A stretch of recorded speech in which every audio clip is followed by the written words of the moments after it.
Going back to your time at the State Department when you resigned over Iraq, what made Colin Powell say what made him say what he said?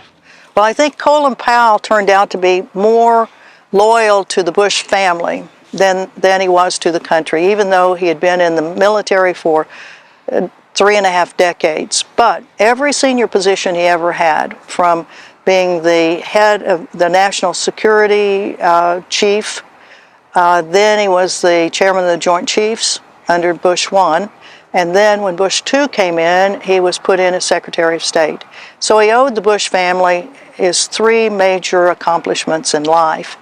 And I think that, and according to his chief of staff, Larry Wilkerson, who after 2004, when both of them got out of the State Department, Larry started speaking out, and he's been very frank about the fact that Colin Powell went along because it was the Bush family.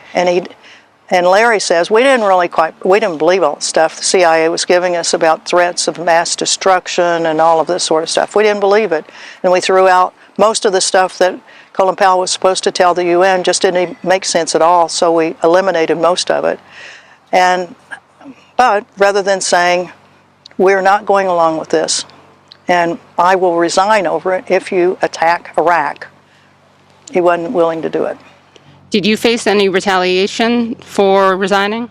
No, after I resigned, I wrote what turned out to be the longest letter of resignation in the history of the State Department. It was 3.5 pages because I thought, if I'm getting out of here, I'm going to tell them everything I think is going wrong. So not only was the war in Iraq, but it was the unbalanced policies of that administration and every administration on Israel-Palestine, the issue of not following through with the Clinton administration's movements on North Korea.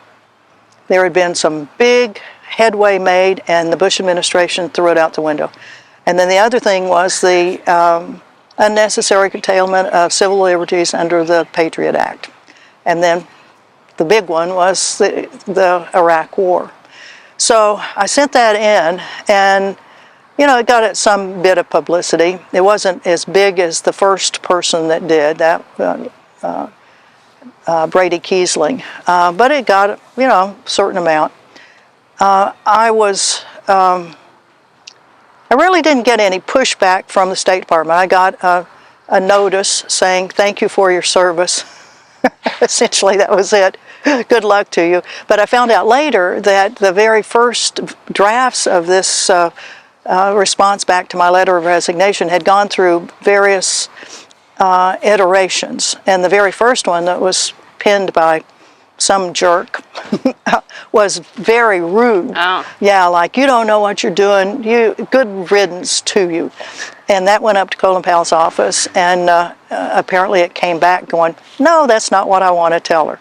And they sent up some little milder, went up, and it was, no, that's not what I want to tell her. All I want to say is good luck to you. And that's the way it came out.